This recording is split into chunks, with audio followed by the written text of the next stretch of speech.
প্রেমিকা নয়, পাকিস্তান ক্রিকেট বোর্ডের প্রধানকে 8 বার কল করেছেন আইসিসি চেয়ারম্যান জয় শাহ, কিন্তু একবারও কল রিসিভই করেননি নাকভি। তাতে নেটিজেনরা বলছেন খেলা যে কোন লেভেলে হচ্ছে তা ঠিক বলা মুশকিল। অবশ্য বিশ্বকাপ নিয়ে কিছু যে একটা নাটকীয়তা বাকি রয়েছে তা নিশ্চিত। আরও শুনুন প্রতিবেদনায়। আইসিসি টি-20 বিশ্বকাপকে ঘিরে নাটকীয়তা দিন দিন আরও ঘনীভূত হচ্ছে।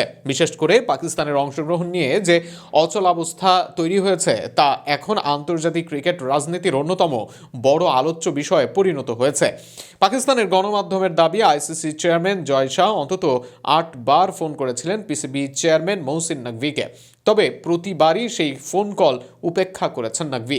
এতে স্পষ্ট বার্তা মিলছে, বিশ্বকাপ ইস্যুতে পাকিস্তান কোনো চাপের কাছে নতি স্বীকার করতে প্রস্তুত নয়। এই ফোন কল প্রসঙ্গের পাশাপাশি আরও চাঞ্চল্যকর তথ্য সামনে এনেছে পাকিস্তানের সংবাদ মাধ্যম। সম্প্রতি প্রধানমন্ত্রী শেহবাজ শরীফের সঙ্গে বৈঠকের পর পিসিবি চেয়ারম্যান মহসিন নকভি জানিয়েছিলেন, বিশ্বকাপ ও বাংলাদেশ সংক্রান্ত বিষয়ে পাকিস্তানের চূড়ান্ত অবস্থান 30 জানুয়ারি কিংবা 2 ফেব্রুয়ারির মধ্যে জানানো হবে। তবে বেসরকারি টেলিভিশন চ্যানেল জিএনএন দাবি করছে সেই সিদ্ধান্ত শুক্রবারই ঘোষণা করা হতে পারে, আর সেটি আসতে পারে সরাসরি প্রধানমন্ত্রীর কণ্ঠে।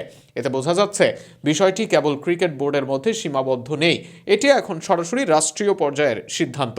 এদিকে গুঞ্জন উঠেছে, বাংলাদেশের প্রতি সংহতি জানাতে পিসিবি চেয়ারম্যান মহসিন নকভি বাংলাদেশ সফরে আসতে পারেন। এমন সফর হলে তা ক্রিকেটের বাইরেও একটি শক্তিশালী কূটনৈতিক বার্তা বহন করবে বলে মনে করছেন বিশ্লেষকরা। পাকিস্তানের সিদ্ধান্ত ঝুলে থাকায় প্রবল চাপে রয়েছে আইসিসি। বাংলাদেশের বিকল্প হিসাবে স্কটল্যান্ডকে প্রস্তুত রাখা হলেও পাকিস্তানের মতো বড় দলের বিকল্প তৈরি করার মতো সময় বা বাস্তব সুযোগ আইসিসির হাতে নেই। ফলে শেষ মুহূর্তে পাকিস্তান যদি বিশ্বকাপ থেকে সরে দাঁড়ায়, তাহলে পুরো টুর্নামেন্টের আয়োজন নিয়ে বড় ধরনের অনিশ্চয়তা তৈরি হবে। কারণ বাংলাদেশ ও পাকিস্তান এই দুই দলই বিশ্বকাপে না থাকলে আইসিসির রাজস্ব আয়ে বড় ধাক্কা লাগবে।